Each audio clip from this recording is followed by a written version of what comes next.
Well, good morning, everyone. Here we are on January the 10th, and we're continuing to read through Job.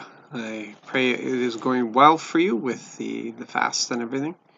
I'm at that stage of feeling rather weak, but waiting for that second wind to hit, as we know it does as we go along in the fast. There's a number of things that we can lift Job up on, and a number of things that we can criticize him about. But we have to, if we could just place ourselves in his shoes, a number of people know what it's like when they're going through health situations and they're facing a lot of pain and difficulty, and you know how that can struggle and almost like cut you off from God, and you have to push through to realize that God is there. And then there's the others who go through the emotional problems, a loss of some sort, and you know that same thing, that sense of loss can knock you off, and really cause you to wonder about God. But here Job was facing both. He was facing the physical pain as well. He was facing the emotional pain. But in all of it, he continued to recognize that God is in control, or God is in charge, and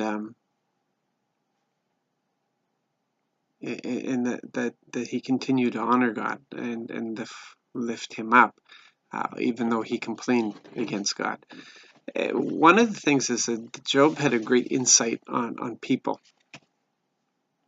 and the fact is that all of us were created for God's purpose, which means there's a bit of his truth in us. There's a bit of light in each of us, even though we decide not to follow his ways. But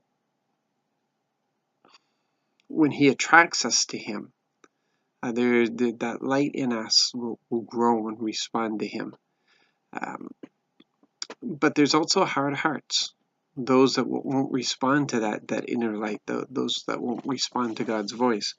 And that's what Job is talking about here when he says, I will teach, just up here a bit.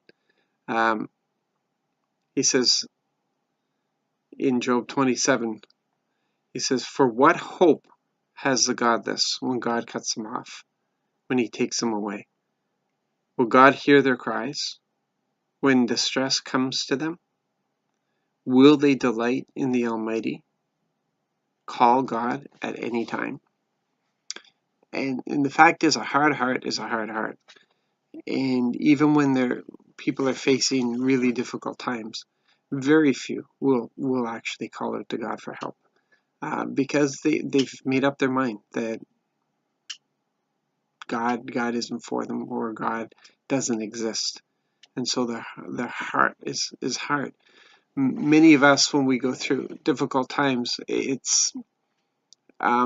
we'll call out to God first of all in desperation, and then we call out to Him in relationship. In desperation, it's just a natural reaction. We just call out to Him. We don't know why. We don't know what our hope is. We just call out to Him. But as the crisis goes on, that relationship is established in us, and then we call out to Him with genuine faith and trust, and knowing that He's going to do something. So this is the condition, and this is what we're involved in, and this is why we can only plant seeds, and we can't be upset when the hard heart doesn't respond, and we just need to move on and pray that the next person who comes along will find a crack in that hard heart.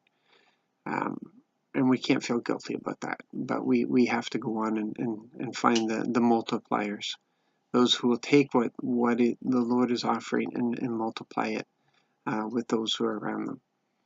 So you have an excellent day. Be blessed. May the power of the Lord sustain you in your fast right now. And may you be used by Him in the great things and in the small things. You have a great day.